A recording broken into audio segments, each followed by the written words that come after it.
பனங்கருப்பட்டி. இது தமிழர்களின் அடையாளமான பனை மரத்திலிருந்து கிடைக்கக்கூடியது தான் இந்த பனங்கருப்பட்டி.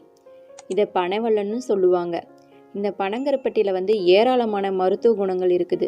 இதன் பயன்பாடுகள் கிராமப்புறங்கள் அதிகமாகவும் நகர்ப்புறங்களில் குறைவாகவும் இருக்குது. இதில் இருக்கும் மருத்துவ பயன்கள் என்னென்னு தெரிஞ்சுக்கலாம். இது இரத்தத்தை சுத்திகரித்து உடலுக்கு சுறுசுறுப்பை தரும் ஒரு அற்புத மருத்துவ குணம் வாய்ந்தது இந்த பனங்கருப்பட்டி. பனங்கருப்பட்டியில் சுண்ணாம்பு கலந்து சாப்பிட்டு வந்தோம்னா உடல் சுத்தம் அடையும். சீரகத்தை வறுத்து பனங்கருப்பட்டியுடன் சேர்த்து சாப்பிட்டு வந்தால் நன்கு பசி எடுக்கும். ஓமத்துடன் பனங்கருப்பட்டியை சேர்த்து சாப்பிட்டு வந்தால் வாயு தொல்லை நீங்கும்.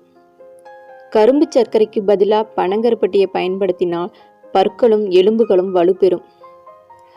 பருவம் அடைந்த பெண்களுக்கு பனங்கருப்பட்டியுடன் உளுந்தையும் கலந்து உளுந்து களி செய்து கொடுத்தால் இடுப்பு எலும்பு வலுப்பெறும். அது மட்டும் இல்லாமல் கருப்பை ஆரோக்கியமாகவும் இருக்கும். நீரழிவு நோயாளிகள் கைக்குத்தல் அரிசியுடன் பனங்கருப்பட்டியை சேர்த்து சாப்பிட்டு வந்தால் சர்க்கரையின் அளவு கட்டுப்பாட்டில் இருக்கும். அது மட்டும் இல்லாமல் அடிக்கடி சிறுநீர் கழிப்பதும் குறையும்.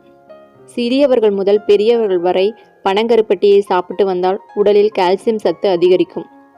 சுக்கு கலந்த பனங்கருப்பட்டியை குழந்தை பெற்ற பெண்கள் சாப்பிட்டால் பால் சுரக்கும். அது மட்டுமல்லாமல் குழந்தைக்கு ஊட்டச்சத்து அதிகம் கிடைக்கும்.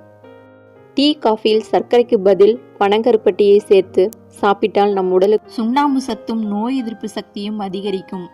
சர்க்கரை நோயாளிக்கு ஏற்றதாகும். மலச்சிக்கல் மற்றும் செரிமான பிரச்சனை உள்ளவர்கள் பனங்கருப்பட்டியை சாப்பிட்டு வர நல்ல முன்னேற்றம் கிடைக்கும். சுண்ணாம்பு சத்து அதிக அளவில் இருப்பதால் உடல் மற்றும் மூளை வளர்ச்சிக்கு உகந்தது. கருப்பட்டி மனித உடலுக்கு ஆரோக்கியத்தை கொடுக்கக்கூடிய ஒரு இயற்கையோட மகத்துவம். இவ்வளவு நன்மைகள் உடைய பனங்கருப்பட்டியை நம்மளுடைய அன்றாட வாழ்வில் பயன்படுத்திக்கிட்டு வந்தோம்னா உடல் ஆரோக்கியம் பெறுவது மட்டுமின்றி அழியும் விளிம்பில் இருக்கும் பனைமரங்களையும் நாம் காப்பாற்ற முடியும்.